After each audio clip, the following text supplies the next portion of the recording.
এবার ব্যারাকপুর পুলিশ কমিশনারেটের উদ্যোগে নেওয়া হলো এক সচেতনতামূলক মানবিক কর্মসূচি।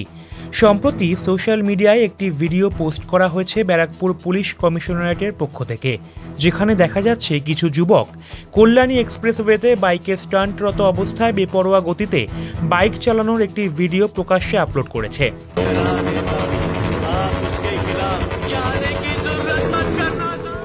এই ভিডিও সোশ্যাল মিডিয়াতে ভাইরাল হতেই সেই যুবকদের হাতে নাতে পাকড়াও করে ট্রাফিক পুলিশের পক্ষ থেকে বোঝানো হয় কেন বেপরোয়া গতিতে বাইক চালানো উচিত নয়। এতে প্রাণহানির সম্ভাবনা থাকে, কোনো কেস বা ফাইন নয়।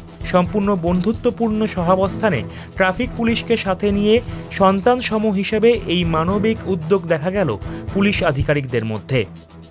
সম্প্রতি দুর্ঘটনা এড়াতে জায়গায় জায়গায় নাকা চেকিং শুরু করেছে ট্রাফিক পুলিশ। গাড়ির গতি কমানো থেকে শুরু করে সাইলেন্সার পাইপের অদ্ভুত তীব্র আওয়াজ কমানোর উদ্যোগ নিয়েছে ট্রাফিক পুলিশের কর্তারা।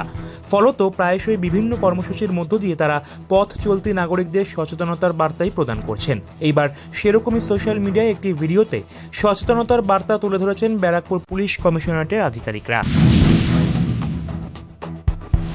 কল্যাণী এক্সপ্রেসওয়ে খুব দ্রুতগামী রাস্তা।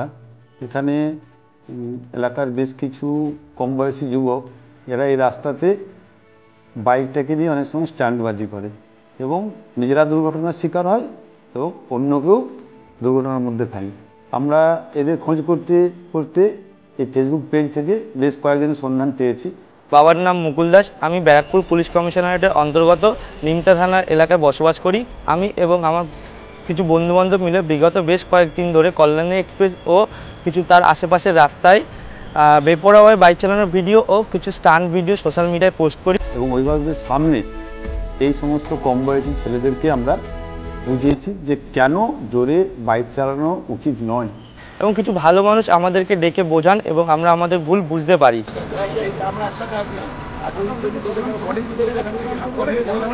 সামাজিক কর্মকাণ্ডে এদেরকে ইনভলভ করলে যদি এরা ভালো কাজে স্বাদ পায় আমাদের ধারণা, তখন এরা এরকম আর কাজ করবে না যেখানে মানুষের ক্ষতি হয়।